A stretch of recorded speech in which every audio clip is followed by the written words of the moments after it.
નમસ્કાર ખેડૂત મિત્રો, 3 દિવસનો એક્સપો હતો. એક્સપોમાં સારા એવા માણસોએ આખા એક્સપોની વિઝિટ કરી. ડીસા મુકામે જે એક્સપો હતો એની વિઝિટ બાદ છેલ્લો 111 નંબરનો સ્ટોલ અમારો પણ હતો, આત્મનિર્ભર ભારત. હવે આત્મનિર્ભર ભારતની વાત મોદી સાહેબ ઘણી બધી કરે છે. એમાં કેવી રીતે આત્મનિર્ભર ભારતનું પ્રથમ પગથિયું અને એનો એક નાનો ડેમો અમે લગાવ્યો હતો. ઘણા લોકોએ 3-1000 લોકોએ અમારી પણ વિઝિટ કરી અને રજિસ્ટ્રેશન કરાવ્યું. તે બદલ સર્વે મિત્રોનો આભાર. જે લોકો રજિસ્ટ્રેશન કરાવ્યું છે એમનો પણ આભાર. જે લોકો રજિસ્ટ્રેશન નથી કરાવ્યું, નેક્સ્ટ ટાઈમ આપણે મળીશું. અમારા વિડીયો દ્વારા અમારી આ જે કિચન ગાર્ડનની માહિતી છે એમના સુધી પહોંચે અને એ પણ પગભર બને. પોતાના ઘરે 12-15 હજાર રૂપિયાની શાકભાજીનો જે ખર્ચ થાય છે એ બચાવે. દવા વગરનું ખાય એટલે પોતાનું આરોગ્ય ન બગડે અને આમાં થોડી કસરત થઈ જાય તો બીજા કોઈ પણ પ્રશ્નો જે બને છે અવારનવારના એ પણ ન બને. એ હેતુથી અમારો જે સ્ટોલ હતો એમાં હું અને મારો ફેમિલી મેમ્બરોએ ભાગ લીધો હતો અને લોકોએ રજિસ્ટ્રેશન કરાવ્યું. લકી ડ્રો પણ 3 દિવસે કર્યા. પ્રથમ દિવસે 20 જણને ઇનામ આપ્યું, બીજા દિવસે 20 જણને આપ્યું, ત્રીજા દિવસે 20 જણને આપ્યું. તો જે લોકોને લાગ્યું છે એમને પણ ધન્યવાદ. નથી લાગ્યું એ લોકોને પણ ધન્યવાદ કે કોઈ પણ માણસને ડ્રોની અંદરથી વિજેતા બનાવવો હોય તો એક વ્યક્તિ હોય તો વિજેતા બની ન શકે. ઘણા બધા લોકોએ અંદર ડ્રોમાં ભાગ લીધો અને એના થકી 60 લોકો વિજેતા બન્યા. એટલે દરેક મિત્રોને ધન્યવાદ. આ મારું જે કિચન ગાર્ડન છે એ મારે તમને બતાવવું છે. એ તમને નજર બતાવવાનું છે કે ભાઈ શું 100% શક્ય છે. અહીંયા તમે જોઈ રહ્યા છો આ 10 છોડ ટામેટાના છે. બધા ટામેટા લાગ્યા છે દવા વગરના. આપ નિહાળી રહ્યા છો, દેખો. શક્ય છે બધું જ આપણે કરીએ તો. જો અહીંયા ટામેટી ખતમ થાય એટલે એક લાઈન આની અમે અખતરા પૂર્તિ કરી છે. આવતી વખતે વધારવાની છે. આ બટાકા છે. આપ શ્રી નિહાળી રહ્યા છો અમારા યુટ્યુબના માધ્યમથી. બાજુમાં તમે આવો ત્યારે પાલક દેખાઈ રહ્યો છે તમને. ત્યાં મેથી હતી, હવે પૂર્ણ થઈ છે અને નવી મેથી પણ ત્યાં લગાવી છે. જુઓ છો તમે, નવી મેથી ઉગીને તૈયાર થઈ છે. સાથે સાથે આ ધાણા છે, કોથમીર. બરોબર. હવે અહીંયા આવો,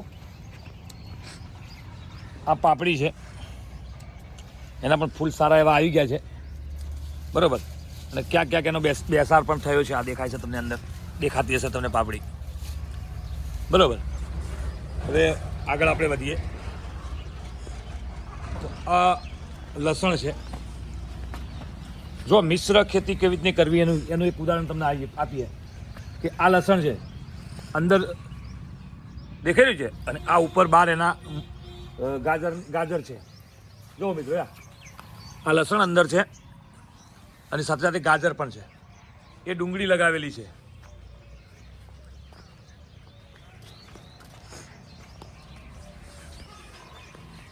બધી ડુંગળી 12 મહિના આપણા ઘરે ચાલે, પાકે એટલે. આ રીંગણી છે. આ એક અલગ, કોઈ લોકો બ્લેક રીંગણ ખાતા નથી તો એક આ રીંગણનો પણ અમે અખતરો કર્યો છે અને બહુ મજા આવે છે શાક ખાવાની. આ બેટી છે ઘરે ખાવા માટે. પોતે પોતાના ઘરે ચાલી રહે એ ટાઈપની બધી વસ્તુ છે. આપણે આ જોઈએ ફુલાવર, એના અંદર પણ સ્ટાર્ટઅપ થઈ ગયું છે.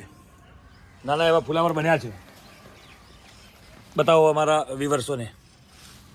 એક તુવેરનો પણ લગાવેલો છે એક, અને શેરડી પણ આપણે લગાવી છે. એક આખી લાઈન જો શેરડીની કરેલી છે છેક ત્યાં સુધી. લાસ્ટ ટાઈમ અમે શેરડી અહીંયાથી 61 પીસ નીકળ્યા હતા અને એને એમના એમ રાખ્યા. હવે આ વખતે અમારો ટાર્ગેટ છે ઓછામાં ઓછા 400 પીસ આ એક લાઈનની અંદરથી શેરડી લેવાનો પણ ટાર્ગેટ છે. 100% લેવાની છે. આપ પણ કરી શકો છો, એવું કંઈ જ નથી કે નહીં, શક્ય નથી. આ છેલ્લે જો તમને બતાવું, પુદીનો પણ થોડો અમે લગાવ્યો છે. આ સરગવાનું પણ છે. સરગવાનું ઝાડ છે, વાવાઝોડાના કારણે અહીંયાથી કપાઈ ગયું હતું પણ અમે નીચેથી ફણગા ફોડ્યા છે એને પણ. અને એક આ નવી અખતરો પાપડીનો કર્યો છે. ગુલાબી કલરની પાપડી છે. ગુલાબી કલરની પાપડી આ એકદમ બેસ્ટ લાગે છે ખાવામાં.